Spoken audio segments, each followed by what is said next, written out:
Hey guys, स्वागत है आपका एसोसिएट टीवी यूट्यूब चैनल पर और मैं हूं आपका होस्ट एंड दोस्त डीएसके। आज की इस वीडियो में मैं बात करूंगा वृषभ राशि के जातकों की, यानी कि उनकी लव लाइफ कैसे रहेगी, उनकी कंपैटिबिलिटी कैसी रहेगी, उनकी मैरिज कैसी रहेगी, किसके साथ, अन्य राशि के जातकों के साथ, यानी कि वृषभ की मेष के साथ या जेमिनी के साथ, करते करते करते पाइसेस के साथ। सो बेसिकली ये जो कंपैटिबिलिटी है आपके लगन और चंद्र राशि दोनों पे प्रभावी रहेगी। अब सवाल उठता है कि चंद्र राशि और लगन क्या होता है। सो उसके लिए नीचे दिए डिस्क्रिप्शन में एक लिंक दिया है जिस पे आप जाके अपनी चंद्र राशि या लगन जान सकते हैं। और साथ साथ मैं आपको अनुरोध करूंगा, रिक्वेस्ट करूंगा कि हमारे इस चैनल को जरूर सब्सक्राइब करें और बेल आइकन दबाना बिल्कुल ना भूलें, क्योंकि हमारे ऐसे लेटेस्ट वीडियोस जो बहुत ज़्यादा इंफॉर्मेटिव होते हैं, बहुत ज़्यादा जानकारी देते हैं, वो आप मिस कर जाओगे अगर बेल आइकन नहीं दबाया होगा। सो चलते हैं अपने मेन टॉपिक पे। वृषभ राशि वाले लोगों की लव और मैरिज में कैसी इंटीमेसी या कंपैटिबिलिटी रहेगी अन्य राशि के लोगों के साथ। सो सबसे पहले लेते हैं मेष। वृषभ की मेष राशि के साथ कैसी कंपैटिबिलिटी रहेगी। वृषभ जो राशि होती है वो होती है शुक्र की, यानी कि वीनस ग्रह की, और एस्ट्रोलॉजी में वीनस जो होता है वो बेनिफिक माना जाता है। मेष जो राशि होती है वो होती है मंगल की, यानी कि मार्स की, और जो मंगल होता है दोस्तों वो एक क्रूर ग्रह, यानी कि एक तरीके से मेलेफिक ग्रह माना जाता है एस्ट्रोलॉजी में। सो दोनों की कंपैटिबिलिटी अगर देखी जाए तो ज्यादा अच्छी नहीं होती, क्योंकि ज्योतिष में वीनस जो है वो न्यूट्रल है मार्स और जुपिटर, यानी कि मंगल और गुरु के सामने। यानी कि मेष राशि के जातकों के साथ उसकी जो कंपैटिबिलिटी होगी वो न्यूट्रल होगी। बट इसमें एक क्लॉज आता है। वो क्लॉज ये है कि अगर मंगल और शुक्र आपका दोष या योग में सम्मिलित हो जाता है, यानी इंडल्ज हो जाता है या भागीदारी देता है, तो आपका कंपैटिबिलिटी लव और मैरिज में वैसी बन जाएगी। यानी कि अगर दोष में सम्मिलित हो गया तो प्रॉब्लमेटिक हो जाएगी, और अगर योग में सम्मिलित हो गया तो वो अच्छी हो जाएगी। सो इस आधार पे आप अपनी कंपैटिबिलिटी देख सकते हैं। दूसरी जो राशि आती है वो वृषभ खुद की राशि है, जो कि शुक्र की है, मैं बता चुका हूं। तो शुक्र के साथ हमेशा अच्छा ही रहेगा, क्योंकि वो एक ही ग्रह है। तो जैसी उसकी प्रवृत्ति है, जैसी उसका नेचर, जैसा उसका बिहेवियर है, सामने वाले का भी वैसा ही रहेगा। यानी it is more like tit for tat, यानी जैसे को तैसा। तो अगर आप उसको प्यार देंगे तो डेफिनेटली आपको प्यार मिलेगा, कोई नफरत नहीं मिलेगी। और अगर आप उससे गुस्सा या फरेब या किसी भी तरीके की धोखेधड़ी करेंगे तो वो सामने वाला भी चूकेगा नहीं, आपको वैसा ही रिजल्ट देगा। इसके अलावा वीनस जो होता है वो बेनिफिक, यानी कि शुभ ग्रह होता है। तो यानी कि कंपैटिबिलिटी इनकी हमेशा न्यूट्रल से ऊपर ही रहेगी, क्योंकि वो नेचुरल बेनिफिक, यानी कि वो एक शुभ ग्रह है। तीसरी हमारी जो राशि आती है वो आती है जेमिनी, यानी कि मिथुन। मिथुन जो राशि है वो होती है बुध की, यानी कि मरकरी ग्रह की। और जो बुध होता है दोस्तों वो वीनस, यानी कि शुक्र के साथ अच्छी दोस्ती रखता है, मतलब क्लोज फ्रेंड है एक दूसरे के। सो इसी वजह से वृषभ राशि वाले जातकों की जो कंपैटिबिलिटी है in terms of love, marriage, friendship, कैसी भी कंपैटिबिलिटी देखें तो बहुत अच्छी रहती है। इसमें एक चीज ये भी है कि अगर इसमें मरकरी बुध या शुक्र वीनस अगर किसी दोष में सम्मिलित होते हैं दोनों ही, तब भी इनकी कंपैटिबिलिटी खराब नहीं होगी, बट न्यूट्रल हो सकती है। अच्छी नहीं है, खराब नहीं है, बट न्यूट्रल हो सकती है। इन दोनों के केसेस में नेगेटिव में जाना बहुत मुश्किल होता है, क्योंकि दोनों बहुत अच्छे दोस्त हैं।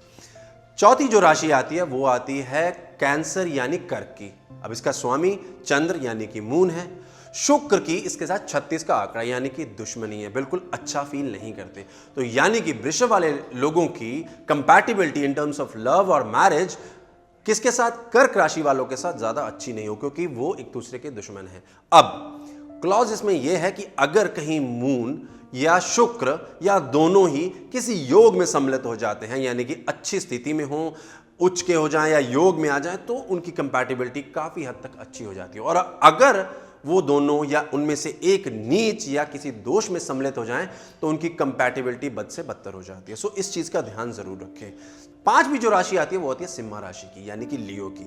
और बुध सूर्य यानी कि सन के साथ भी अच्छा फील नहीं करता, उसका भी 36 का आंकड़ा है, यानी कि सूर्य और बुध की नहीं बनती। तो इस केस में भी वृषभ राशि वाले जातकों का जो कंपैटिबिलिटी अगर देखा जाए, रिलेशनशिप देखा जाए, तो लियो वाले साइंस के साथ यानी कि सिंह राशि के जातकों के साथ अच्छा नहीं रहेगा। दोनों की कट्टर दुश्मनी है।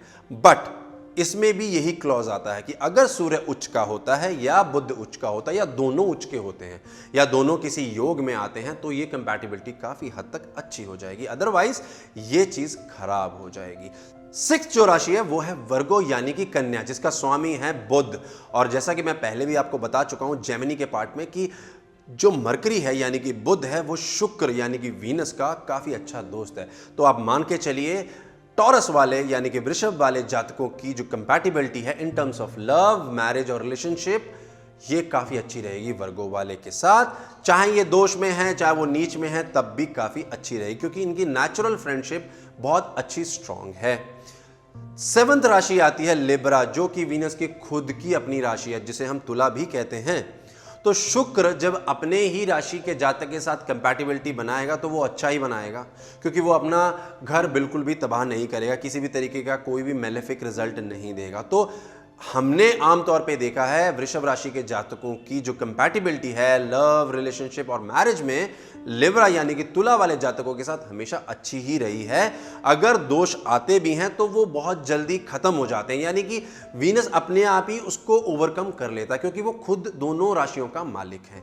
अब अष्टम जो राशि आती है वो आती है स्कॉर्पियो, जो कि मंगल की राशि है, मार्स की राशि है। और मैंने आपको पहले भी बताया था एरीज में कि मंगल जो है वो शुक्र का दुश्मन है, उसके साथ अच्छी उसकी नहीं पटती। सो बेसिकली शुक्र और मंगल की ये दोनों राशियों की कंपैटिबिलिटी काफी हद तक खराब रहती है। अगर योग आ जाता है या पॉजिटिव डिग्निटी होती है इन दोनों प्लैनेट्स की, यानी कि उच्च के होते हैं या स्वग्रही होते हैं या मूल त्रिकोण में होते हैं, तो ये काफी हद तक अच्छी कंपैटिबिलिटी कही जा सकेगी, अदरवाइज ये कंपैटिबिलिटी खराब रहेगी। नाइन्थ जो राशि आती है वो आती है गुरु की, जिसे हम धनु भी कहते हैं, सैजिटेरियस।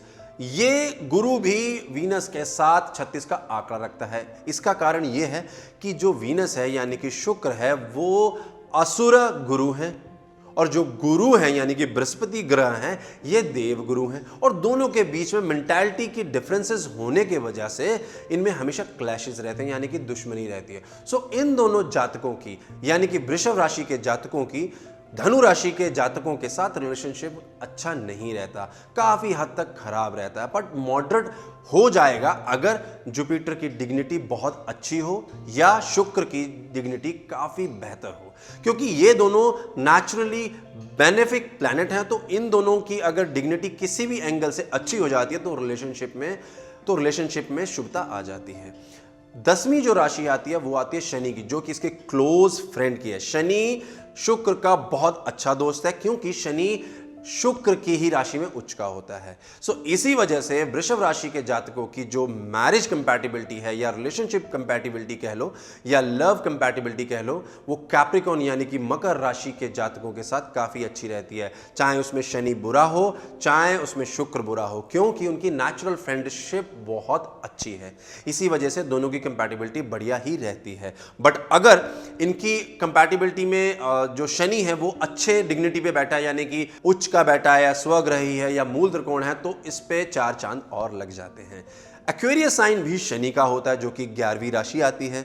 शनि मैं बता ही चुका हूं कि इसका अच्छा दोस्त है, और जबकि शनि इसका क्लोज फ्रेंड होने के साथ साथ उच्च का भी है, और एक्वेरियस जो होता है वो टॉरस के साइन में 10म भाव में आता है। 11वीं जो राशि है वो है एक्वेरियस, जिसको हम कुंभ राशि भी कहते हैं। इसका भी स्वामी शनि है, और जैसा कि हम जानते हैं शनि शुक्र का काफी अच्छा दोस्त है, और कुंभ जो होती है वो 10म राशि होती है वृषभ राशि के जातकों के लिए, और जो 10म भाव होता है वो काफी स्ट्रांग होता है। सो इस केस में मैं कह सकता हूं कि आपकी जो कंपैटिबिलिटी होती है उसमें जो आपका पार्टनर होता है जिसका की साइन अगर कुंभ है तो वो आपके लिए बहुत ज्यादा सपोर्टिव, बहुत ज्यादा हेल्पफुल होता है, कह सकते हैं वो आपका लकी चार्म होता है। सो इन दिस सेंस आपका जो ये कंपैटिबिलिटी रेशियो है वो काफी हद तक अच्छा रहता है।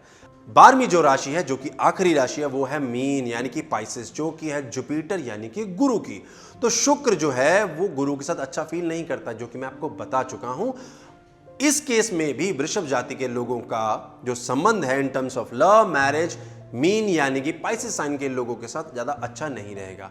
और अगर इसके ऊपर दोनों में से कोई भी दोष में इंडल्ज हो जाते हैं या भागीदारी दे देते हैं तो ये रिलेशनशिप थोड़ा और ज़्यादा खराब हो जाएगा। तो ये था वृषभ राशि के जातकों का दूसरी राशि के जातकों के साथ प्रेम संबंध कैसा रह सकता है या उनकी मैरिज कंपैटिबिलिटी कैसी रह सकती है। इसमें मैंने आपको सारी राशियों की एक इंफॉर्मेशन दी है जो कि चंद्र और लगन पर प्रभावी रहेगी। और मैं बता चुका हूं, अगर आपको इन दोनों की चीज़ों की नॉलेज नहीं है तो हमारे लिंक पे जाके आप इस चीज़ को चेक कर सकते हैं। प्लस हमारे चैनल को सब्सक्राइब जरूर करिए और बेल आइकन जरूर दबाइए ताकि आपको ऐसे लेटेस्ट और अच्छे वीडियोस जरूर मिलते रहे।